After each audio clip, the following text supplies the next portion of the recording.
जय सिया राम मित्रों, दान न करने से कैसी दुर्गति होती है, आइए जानते हैं राजा श्वेत की इस कथा के माध्यम से। जब प्रभु श्री राम महर्षि अगस्त के आश्रम में पहुंचे, तब वहां संभोग वध का समाचार सुनकर महर्षि अत्यंत प्रसन्न हुए और उन्होंने विश्वकर्मा द्वारा दिया हुआ एक दिव्य आभूषण श्री राम को अर्पित किया। वह आभूषण सूर्य के समान दीप्तिमान, दिव्य, विचित्र तथा अद्भुत था। उसे देखकर श्री राम ने महर्षि अगस्त से पूछा, मुनिवर, विश्वकर्मा का यह अद्भुत आभूषण आपके पास कहाँ से आया? जब यह आभूषण इतना विचित्र है तो इसकी कथा भी रोचक होगी। यह जानने का मेरे मन में कौतूहल हो रहा है। श्री राम की जिज्ञासा और कौतूहल को शांत करने के लिए महर्षि ने कहा, प्राचीन काल में एक बहुत विस्तृत वन था जो चारों ओर 100 योजन तक फैला हुआ था, परंतु उस वन में कोई प्राणी, पशु, पक्षी तक नहीं था।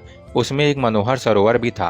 उस स्थान को पूर्णतया एकांत पाकर मैं वहां तपस्या करने के लिए चला गया था। सरोवर के चारों ओर चक्कर लगाने पर मुझे एक पुराना विचित्र आश्रम दिखाई दिया। उसमें भी तपस्वी नहीं था। मैंने रात्रि वहीं विश्राम किया। जब मैं प्रातःकाल स्नान आदि के लिए सरोवर की ओर जाने लगा तो मुझे सरोवर के तट पर हिष्ट-पुष्ट निर्मल शव दिखाई दिया। मैं आश्चर्य से वहां बैठकर उस शव के विषय में विचार करने लगा। थोड़ी देर पश्चात वहां एक दिव्य विमान उतरा जिस पर एक सुंदर देवता विराजमान था। उसके चारों ओर सुंदर वस्त्राभूषणों से अलंकृत अनेक अप्सराएं बैठी थीं। उनमें से कुछ उन पर चंवर डुला रही थीं। फिर वह देवता सहसा विमान से उतरकर उस शव के पास आया और उसने मेरे देखते ही देखते उस शव को खाकर फिर सरोवर में जाकर हाथ मुंह धोने लगा। जब वह पुनः विमान पर चढ़ने लगा तो मैंने उसे रोककर पूछा कि हे तेजस्वी पुरुष, आपका यह देवोमय सौम्य रूप और यह घृणित आहार, मैं इसका रहस्य जानना चाहता हूँ। मेरे विचार से आपको यह घृणित कार्य नहीं करना चाहिए था। मेरी बात सुनकर वह दिव्य पुरुष बोला कि मेरे महायशस्वी पिता विदर्भ देश के पराक्रमी राजा थे। उनका नाम सुदेव था। उनकी 2 पत्नियां थीं। उनसे 2 पुत्र उत्पन्न हुए। एक का नाम था श्वेत और दूसरे का सूरत। मैं श्वेत हूँ।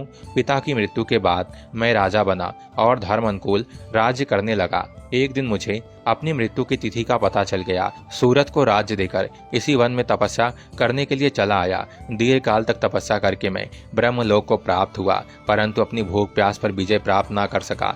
जब मैंने ब्रह्मा जी से कहा तो वे बोले कि तुम मृत्युलोक में जाकर अपने ही शरीर का नित्य भोजन किया करो, यही तुम्हारा उपचार है, क्योंकि तुमने किसी को कभी कोई दान नहीं दिया, केवल अपने ही शरीर का पोषण किया है। ब्रह्मलोक भी तुम्हें तुम्हारी तपस्या के कारण ही प्राप्त हुआ है। जब कभी महर्षि अगस्त उस वन में पधारेंगे तभी तुम्हें भूख प्यास से छुटकारा मिल जाएगा। अब आप मुझे मिल गए हैं, अतएव आप मेरा उद्धार करें और मेरा उद्धार करने के प्रतिदान स्वरूप यह दिव्य आभूषण ग्रहण करें।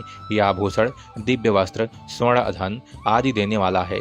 इसके साथ मैं अपनी संपूर्ण कामनाएं आपको समर्पित करता हूँ। मेरे आभूषण लेते ही राजर्षि श्वेत पूर्णतः तृप्त होकर स्वर्ग को प्राप्त हुए और वह शव भी लुप्त हो गया। तो कथा का आशय है कि अगर आप समर्थ होते हुए भी दान धर्म नहीं करते हैं तो अंत में आपको ब्रह्मलोक में भी कहीं भी कोई सुख प्राप्त नहीं होता है।